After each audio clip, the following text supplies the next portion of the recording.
नमस्कार एवं राजस्थान में आपका स्वागत है। मैं हूं आपके साथ वैभव। हनुमानगढ़ के शेरगढ़ और नौरंगदेसर के बीच भीषण सड़क हादसे में 14 लोगों की मौके पर ही मौत हो गई, वहीं 6 लोग गंभीर रूप से घायल हो गए। जानकारी के मुताबिक जीप में करीब 25 सवारियां भरी हुई थी, जो कि लखुवाली से हनुमानगढ़ की तरफ आ रही थी। जीप क्षमता से अधिक सवारियां होने के कारण चालक ने संतुलन खो दिया और वह सामने से तेज गति से आ रहे ट्रक से जा भिड़ी। हादसे में करीब 14 लोगों की मौके पर ही मौत हो गई और कई लोग घायल हो गए। हालांकि मृतकों की संख्या में इजाफा हो सकता है। वहीं हादसे की सूचना मिलने के बाद मौके पर जिला कलेक्टर और पुलिस अधीक्षक मौके पर पहुंचे और स्थिति का जायजा लिया।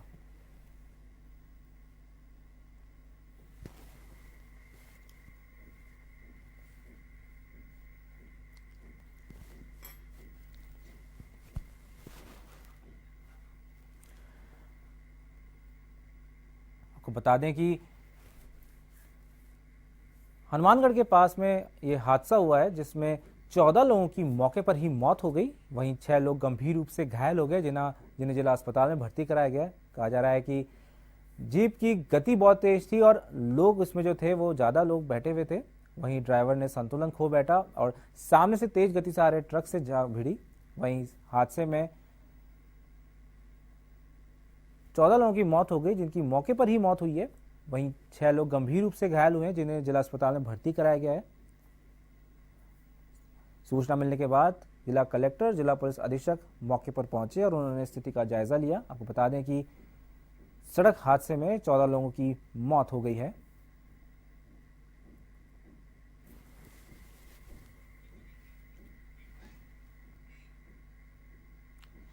बारां के शाहबाद कस्बे में केलवाड़ा राजकीय चिकित्सालय के डॉक्टरों की लापरवाही के चलते प्रसूता ने अस्पताल के बाहर ही बच्चे को जन्म दिया।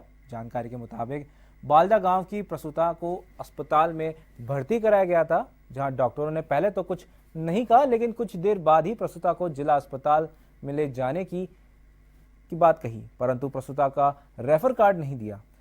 ऐसे में प्रसूता अस्पताल के बाहर ही तड़पती रही और अस्पताल के बाहर ही बच्चे को जन्म दिया। हालांकि बच्चे के जन्म के बाद महिला का अस्पताल में भर्ती कर डॉक्टर ने दोनों का देखभाल में जुट गए, लेकिन डॉक्टरों की लापरवाही के दौरान यदि कुछ अनहोनी हो जाती तो इसका जिम्मेदार कौन होता?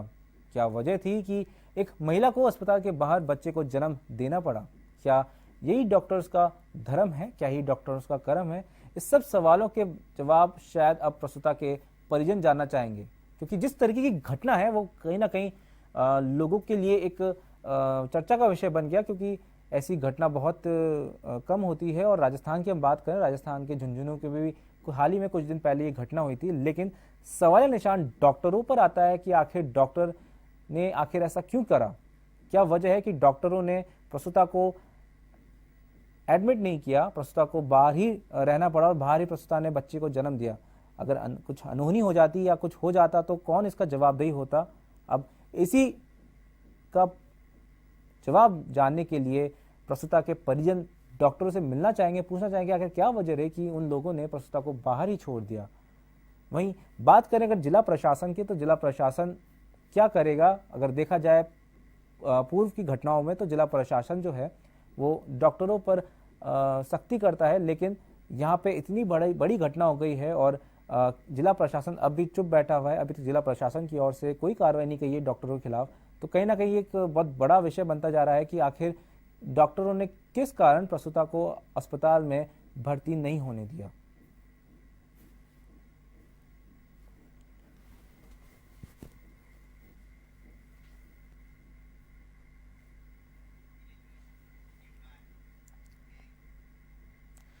खबर बारां के किशनगंज कस्बे के भंवरगढ़ गांव में शादी समारोह में हुए मामूली सा विवाद तूल पकड़ता जा रहा है। दोनों पक्षों ने मारपीट और महिलाओं से अभद्रता का मामला दर्ज कराया है। वहीं पुलिस ने मामला दर्ज कर जांच शुरू कर दी है। आपको बता दें कि बारां का ही मामला है, किशनगंज का, जहां भंवरगढ़ में ये घटना हुई है, जहां शादी समारोह में छोटी सी बात ने तूल पकड़ लिया और वो बात इतनी बड़ी हो गई कि पुलिस थाने में मामला दर्ज हो गया। आपको बता दें कि शादी समारोह में वर पक्ष और वधु पक्ष की ओर से कुछ बात की गई, जिसको लेकर मामला ने तुल पकड़ लिया। वहीं महिलाओं के साथ में काफी अभद्रता से बात की गई। वहीं इस मामले को लेकर अब दोनों ही पक्षों ने पुलिस में मामला दर्ज करा दिया है और पुलिस अब जांच में जुटी कि आखिर मामला था क्या।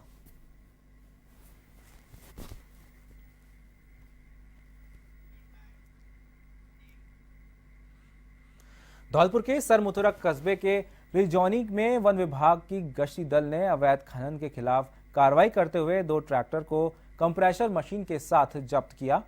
फॉरेस्टर रामस्वरूप ने बताया कि गश्त के दौरान वनखंड रिजौनी में 2 ट्रैक्टर में कंप्रेशर मशीन के खदान में ड्रिल करते हुए दिखाई दिए गए, जिन्हें गश्ती दल ने जब्त कर लिया है। साथ ही ट्रैक्टर चालकों को भी गिरफ्तार कर लिया है। आपको बता दें कि वन विभाग में गश्ती दल खानों के जो है इसको लेकर जगह जगह पर कार्रवाई कर रहा है।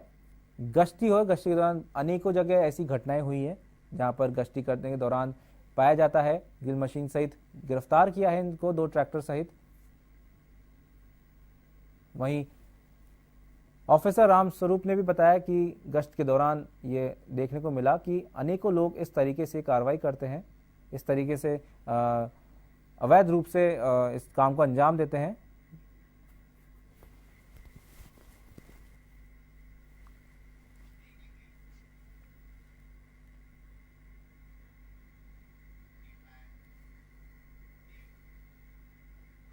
कुछ और खबरों के साथ जल्द हाजिर होते हैं एवं राजस्थान की खबरों में एक छोटे से ब्रेक के बाद।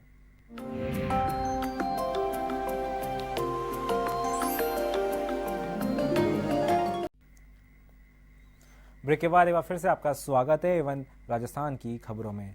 धौलपुर के बसेड़ी थाना इलाके में महू का नगला गांव में लड़की से छेड़छाड़ी के चलते 2 पक्षों में विवाद हो गया, जिसमें एक महिला समेत 3 लोग घायल हो गए, जिन्हें स्थानीय अस्पताल में भर्ती कराया गया, लेकिन डॉक्टरों ने गंभीर हालत को देखते हुए जिला अस्पताल के लिए रेफर कर दिया। पीड़ित ने बताया कि उसके पड़ोसी के लड़के आए दिन बहन बेटियों पर फप्तियां कसने के साथ छेड़छाड़ी करते थे, जिसकी शिकायत परिजनों से की तो बच्चों को समझाने के बजाय हमारे पर ही हमला कर दिया। फिलहाल पुलिस ने पीड़ित की रिपोर्ट पर मामला दर्ज कर जांच शुरू कर दी है। आपको बता दें कि धौलपुर के बसेड़ी थाना इलाके के घटना है, जहां एक छोटी सी बात ने तुल पकड़ लिया और छेड़खानी करने वाले बच्चों को समझाने की बजाय उनके परिजनों ने हमला कर दिया। वहीं इस हमले में 3 लोग गंभीर रूप से घायल हो गए, जिन्हें जिला अस्पताल रेफर कर दिया गया है।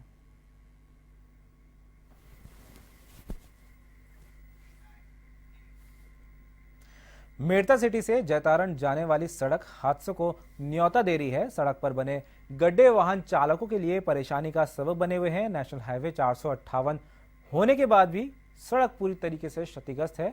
इसके बानगी जैतारण चौकी स्थित रोड पर देखी जा सकती है, जहां कई महीनों से पानी भरा है, जिससे आए दिन हादसे होते हैं, लेकिन इसके और ना तो पीडब्ल्यूडी विभाग का और ना ही हाईवे निर्माण कंपनी का ध्यान है।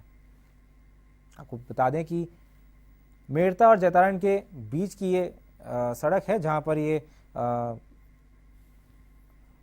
गंदा पानी दिख रहा है।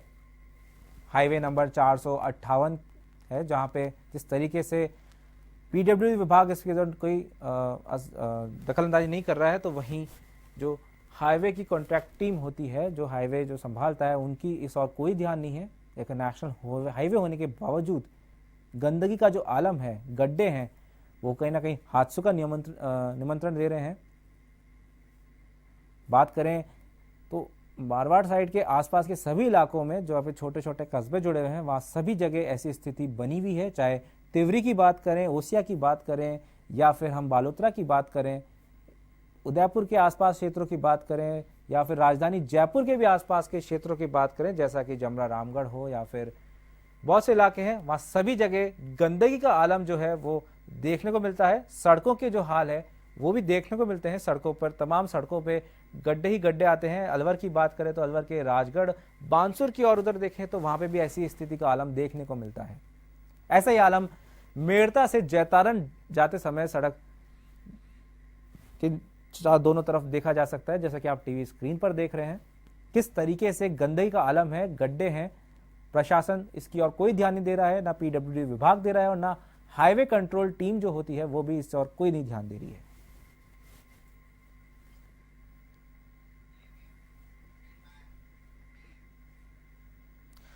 पाली के बाली कस्बे में पूर्व पत्रकार और कंप्यूटर संचालक मनोज पुरी जवाई बांध के पास से लापता हो गया है, जिसकी बाइक, चश्मा और जूते बांध के हवा महल के पास मिले हैं। जिसके बाद पुलिस ने गोताखोरों की मदद से बांध में तलाश की, लेकिन सफलता नहीं मिली। ऐसे में मनोज पुरी के भाई ने जिला प्रशासन से एनडीआरएफ टीम की मदद के लिए गुहार लगाई है। बता दें, पाली के बाली की यह घटना है, जहां पर पूर्व पत्रकार और कंप्यूटर संचालक मनोज जो हैं वो लापता हो गए हैं जवाई बांध के पास से। उनके बाइक, उनके जूते, उनके चश्मे वहां मिले हैं। वहीं पुलिस ने गोताखोरों की मदद से जवाई बांध में छलांग लगवा के सर्च ऑपरेशन चलवाया, लेकिन मनोज वहां नहीं मिले। वहीं मनोज के छोटे भाई ने जिला प्रशासन से आग्रह किया है कि एनडीआरएफ की टीम को बुलाकर एक बार ढंग से सर्च किया जाए।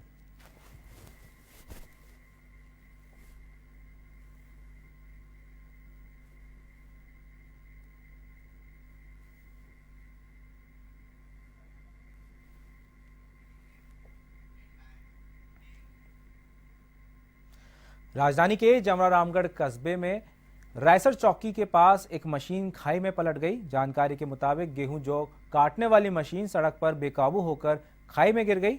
गनीमत रही कि इस दौरान कोई बड़ा हादसा नहीं हुआ। वहीं घटना के बाद स्थानीय लोगों का जमावड़ा लग गया।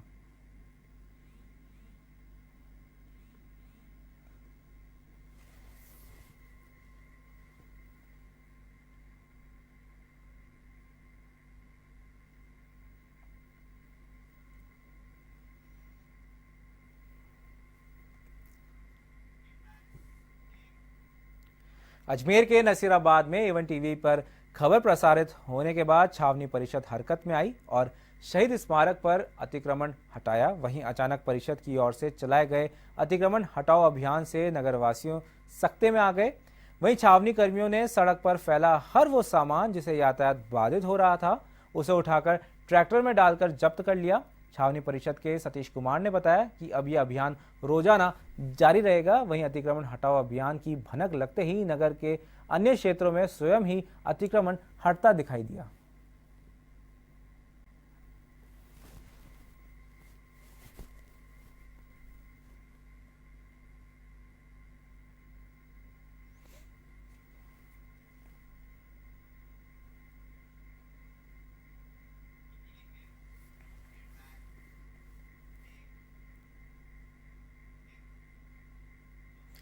भारतीय युवा कांग्रेस की ओर से जोधपुर जिला कलेक्टर पर प्रदर्शन किया और सरकार पर विगत 3 वर्षों में विद्युत दरों में 2 बार बढ़ोतरी कर जनता पर अप्रत्याशित आर्थिक बोझ डालने का आरोप लगाया। साथ ही मांग की कि किसान के हित में कोशिश ऋण हर 6 माह के बजाय 1 साल में वसूल हो। पिछले 3 साल से लगातार प्राकृतिक कारणों के फसलें खराब हो रही है, इससे कृषि ऋण पूर्ण समाप्त होने चाहिए। किसानों के हित के लिए सभी फसलों को समर्थन मूल्य पर खरीद हेतु शीघ्रता से अधिक से अधिक तुलाई केंद्र शुरू किया जाए।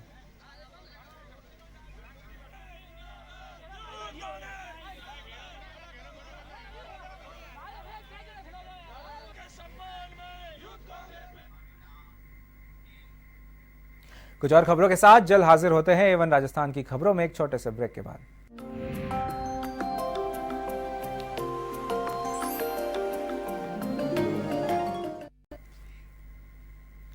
ब्रेक के बाद एक बार फिर से आपका स्वागत है एवं राजस्थान की खबरों में। जैसलमेर के शिवदासपुरा कच्ची बस्ती में अग्निशमन केंद्र पत्थरों से भरा है, जिसके चारों ओर निर्माण सामग्री बिखरी होने के कारण केंद्र अनुपयोगी पड़ा है। वहीं केंद्र पर फायर ब्रिगेड नहीं होने के कारण केंद्र का उपयोग अग्निशमन केंद्र के रूप में नहीं हो पा रहा है। दुर्दशा का शिकार हो रहा है ये अग्निशमन केंद्र। ना तो नगर पालिका के कोई काम का है और ना ही अग्निशमन केंद्र को किसी रूप में विकसित किया जा रहा है।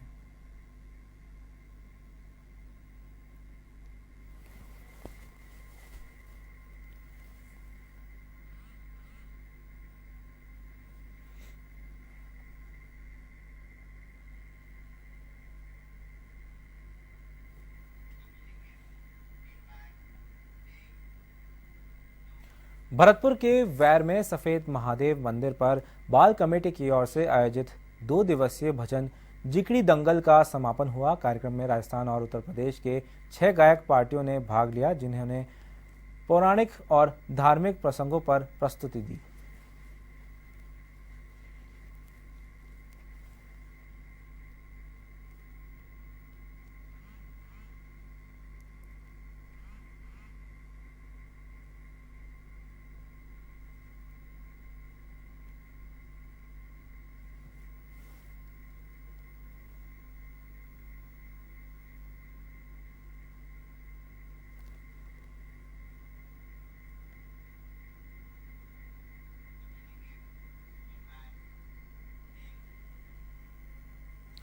जोधपुर के तिवरी में बीपीएल परिवारों को उनका हक दिलाने के लिए गगाड़ी की महिला सरपंच सुमन चौधरी खाद्य सुरक्षा से वंचित परिवारों के साथ पंचायत समिति मुख्यालय पर एक दिवसीय भूख हड़ताल पर बैठी। सरपंच सुमन चौधरी ने बताया कि पूर्व में अनंत फनन में खाद्य सुरक्षा के लाभार्थियों के परिवारों की सीडिंग कर दी गई है, जिसमें कई सड़कों पात्र एपीएल और बीपीएल परिवार वंचित रह गए हैं, जबकि अपात्र परिवार भी सूची में जुड़ गए। ऐसे में पात्र परिवारों को जोड़ने के लिए कई बार कहा गया, लेकिन प्रशासन की ओर से सुनवाई नहीं की गई, इसलिए उन्होंने मजबूरन भूख हड़ताल का सहारा लेना पड़ा है। वहीं सरपंच के साथ आई महिलाओं का कहना है कि जिनका नाम सूची में है, उनको भी 2 किलोमीटर चक्कर लगाने के बाद भी राशन का गेहूं नहीं मिल पा रहा है। कभी नेटवर्क की समस्या तो कभी फिंगरप्रिंट की समस्या बताकर उन्हें वापस भेज दिया जाता है।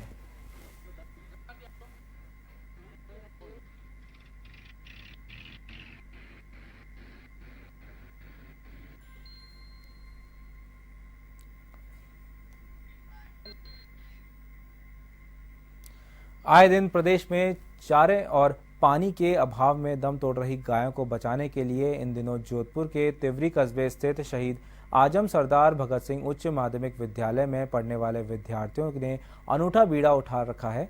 इस विद्यालय के बच्चे पिछले 3 सालों से प्रत्येक माह की अमावस्या को विद्यालय में गोदान दिवस के रूप में मना रहे हैं। साथ ही विद्यार्थियों द्वारा एक मोटी रकम एकत्रित कर जरूरतमंद गौशालाओं में गायों पर खर्च के लिए दे रहे हैं। यहाँ तक कि ये विद्यार्थी अपने क्षेत्र के स्थित कई गौशालाओं में पहुंचकर हर माह आने वाले अमावस्या के दिन श्रमदान भी करते हैं। इनके साथ ही इन विद्यार्थियों को कस्बे में घायल और बीमार गाय के बारे में सूचना मिलते ही उसका प्राथमिक उपचार करते हैं। वह ज़्यादा बीमार होने पर एम्बुलेंस की सहायता से नागौर गौशाला पहुंचाने तक की मदद करते हैं। इस अभियान में अब तक ग्रामवासियों भी अब आगे आ चुके हैं।